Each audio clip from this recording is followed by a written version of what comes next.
ዘፈንና ዘመን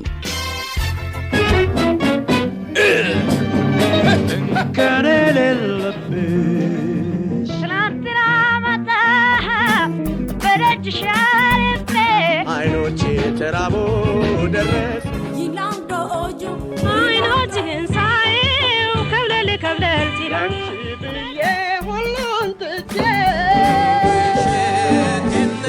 ዘፈንና ዘመን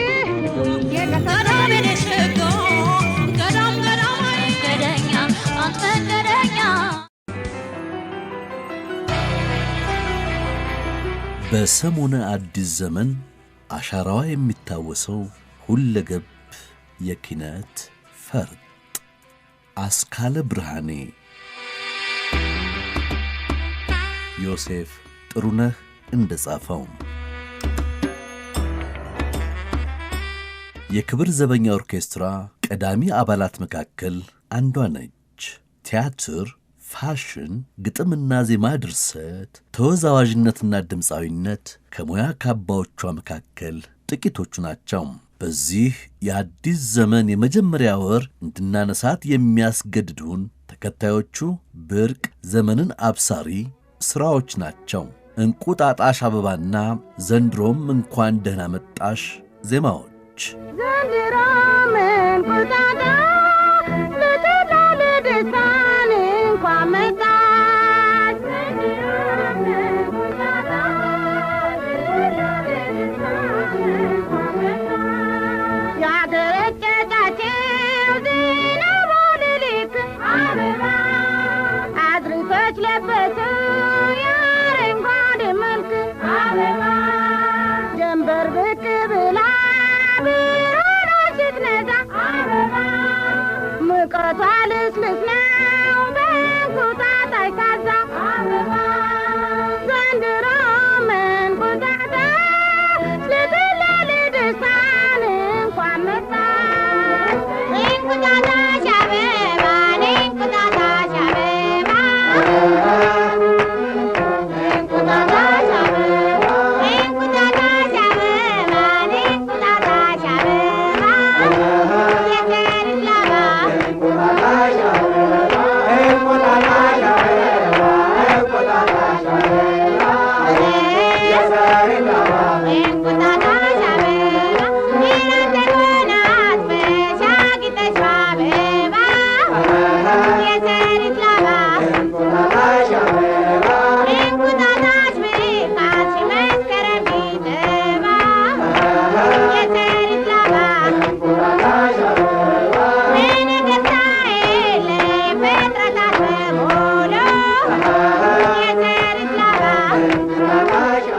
አስካለ ብርሃኔ ከእንቁጣጣሽ ዜማ ጣቢያዎች ቤተኛ ከነበሩት ሥራዎቿ መካከል ደስ ይበልህ አንዱ ነው።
በዘፈኖቿ ፍቅርን የምትሰብከውና ለፍቅር መስዋዕትነቱም ተገቢ ነው የምትለው አስካለ ብርሃኔ ደስ ይበልህ ላለችው ሰው ፍቅርህ እንደ እንጀራ እንዳይርበኝ ተለይቼ መኖሩም እንዳይጎዳኝ ቀልብህን መልስ ትለዋለች።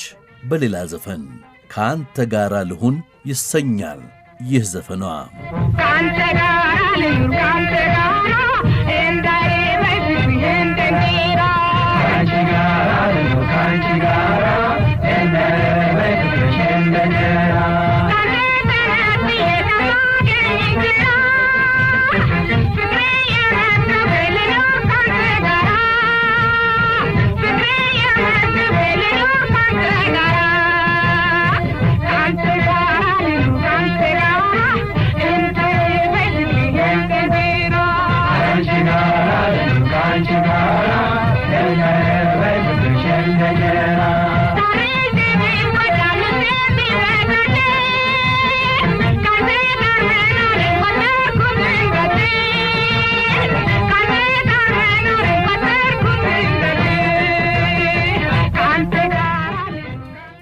አስካለ ራሷ ካዜመቻቸው ሥራዎች በተጨማሪ ከተለያዩ ሌሎች ድምፃውያን ጋርም በቅብብል ሰርታለች። አንዱ ምሳሌ ከአንጋፋው ድምፃዊ ጥላሁን ገሰሰ ጋር ያዜመችው ስምሽ ማን ይባላል የተሰኘው ዘፈን ነው።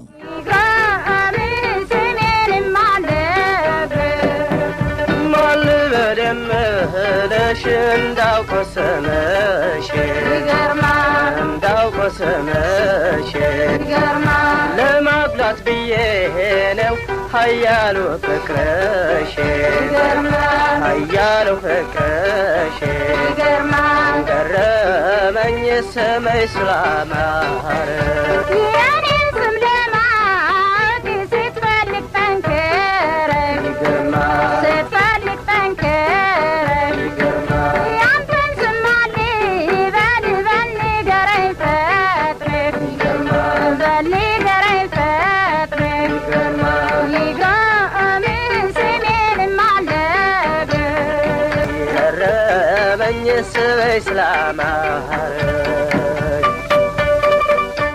አስካለ ብርሃኔ ዜማ መቀመርና ግጥም መጻፍ ልዩ ስጦታዋ ነበርና ለበርካቶች ጆሮንም ልብንም የሚያጠግቡ ዘመንንም የተሻገሩ ድርሰቶችን ሰጥታለች።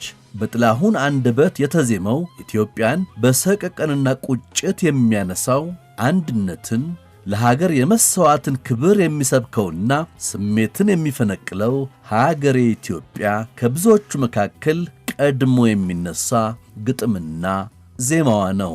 ሀገሬ ኢትዮጵያ ለምለም አበባዬ ሳይሽ እርግፍ እርግፍ ይል ነበር እምባዬ እምባዬ ደረቀ ምኞቴ ተሳካ አንድነትና ኃይል ውጤት አለው ለካ ድል አገኘሁ ዛሬ መሰንበት ደግ ነው ከእንግዲህ ጭሰኛ የሚለኝ ሰው ማን ነው?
አስካለ ብርሃኔ ከክብር ዘበኛ ወደ ቀዳማዊ ኃይለ ሥላሴ ቲያትር ቤት ስትዛወር የተደበቀው የቲያትር ሰውነቷ ይበልጥ ተገልጦ በበርካታ አጫጭር ድራማዎችና ቲያትሮች በመሳተፍ አሳማኝ ተሰጥኦዋን በተግባር አሳይታለች።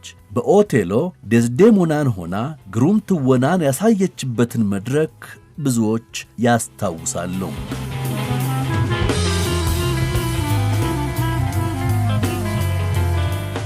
በኢቢኤስ ቴሌቪዥን በተላለፈ ዝግጅት የቀድሞ የሙያ አጋሮቿና የቤተሰቧ አባላት በሰጡት ማስታወሻ እንደተገለጠው አስካለ ብርሃኔ በ60ዎቹ አጋማሽ የጤና ችግር ገጥሟት አስቸጋሪ ጊዜን አሳልፋለች። የክብር ዘበኛ ሙዚቃ ቡድን ጓደኞቿ በዚህ ሁኔታ ልባቸው ክፉኛ አዝኖ ነበር። ሙዚቀኛው ተፈራ ካሳ በይበልጥ ይቀርባት ስለነበር ስሜቱን በጥበብ መግለጽን መረጠና ግጥምና ዜማ አዘጋጅቶ ተዘራ ኃይለ ሚካኤል አቀናብሮለታል። በዚህ ሂደት የተሰራውና አስካለ ብርሃኔን መነሻ ያደረገው ሙዚቃ ማን ነበር ያላንቺ የተሰኘ ርዕስ ይዞ ለሕዝብ ቀረበ። ይህን ሥራ ተፈራ ካሳ በመድረክ ሲያዜመው የተገኘችውና ጤናዋ መለስ ያለው አስካለ በመድረኩ ግራና ቀኝ እየተዘዋወረች ሙዚቃውን በቲያትራዊ ገለጻ አጅባ ታሪካዊ ትርኢትን አቅርባለች። የአስካለ ቤተሰቦች ሙዚቃው በእርግጥም ገልጿታል ብለዋል።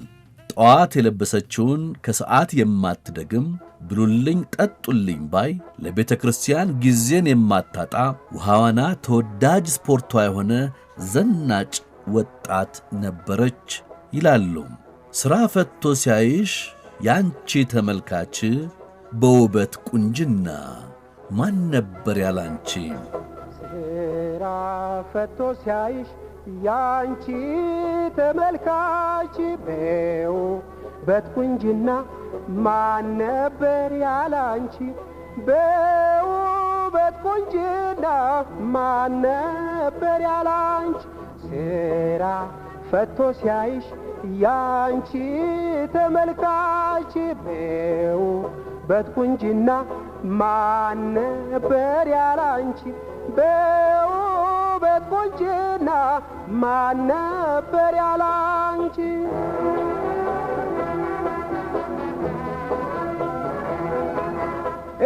እግዚአብሔር በፈጠረው ባማረው ውበትሽ ፈዞ ይቀር ነበር የሚመለከትሽ።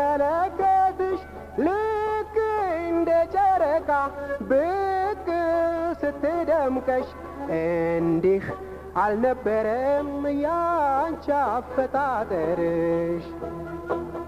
ሥራ ፈቶ ሲያይሽ ያንቺ ተመልካች በውበት ቁንጅና ማን ነበር ያላንቺ? በውበት ቁንጅና ማን ነበር ያላንቺ? አስካለ በኪነ ጥበብ አፍቃሪዎችና ባልደረቦቿ ከመደነቅ ባለፈ በንጉሥ ቀዳማዊ ኃይለ ሥላሴ ዘንድም ክብር ያገኘች ወርቅም የተሸለመች ሙያተኛ ናት። ፓስፖርት እንዲወጣላት ታዞም የውጭ ለብዙ ሴት ሙያተኞች ሞዴል የነበረችው አስካለ የመካከለኛው ዘመን ድምፃዊት ኩኩ ሰብስቤም የሙዚቃ ሕይወት መነሳሻ ከሆኑ ሙያተኞች አንዷ ናት። አስካለ ብርሃኔ የኩኩ ሰብስቤ አክስትም ናት። አንነጋገርም ጨዋታው ይቅርብኝ፣ ቁጭ በል ከጎኔ የዓይን ራብ አለብኝ። ጊዜያዊ ማፍቀር ምን ያደርግልኛል? ልብ ከዓይነ ስር ነው ድንገት ይከዳኛል። ፍቅር በረታብኝ ተጨነቀ ሆዴ፣ በልክ አይሆንም ሆይ እኔ አንተን መውደዴ። በኮሜዲ ሥራው የሚታወቀውና ከጥቂት ዓመታት በፊት በሞት የተለየው ወንደሰን ብርሃኔ በድራማ ስሙ ዶክሌ የአስካለ ብርሃኔ ታናሽ ወንድም መሆኑም ይታወቃል። ሐኪምን ማዳኔት ፓዋሽን ዶክተር ጳውሎስ ሐኪም ማዳኔት ፓዋሽን ወዴት ነው? በቃ ኮከብ አንድ ጊዜ መጣል ውድድር እኮ ነው። ታዲያ ውድድር ብርቅ ነው እንዴ? ሁለገብ የኪነት ሙያተኛዋን አስካለ ብርሃኔን ያነሳሳንበትን እዚሁ ላይ እንቋጭ። ለአስካለ ብርሃኔ ሥራ ፈቶ ሲያይሽ ብሎ ያዜመላት የተፈራ ካሳ ልጅ ግርማ ተፈራ በአስካለ ድርሰት የተሠራውን የጥላሁንን ሀገሬ ኢትዮጵያ ዘፈን በአንድ መድረክ ውብ አድርጎ በማዜም የብዙዎችን ትዝታ ዳግም መቀስቀሱን እናስታውሳለን።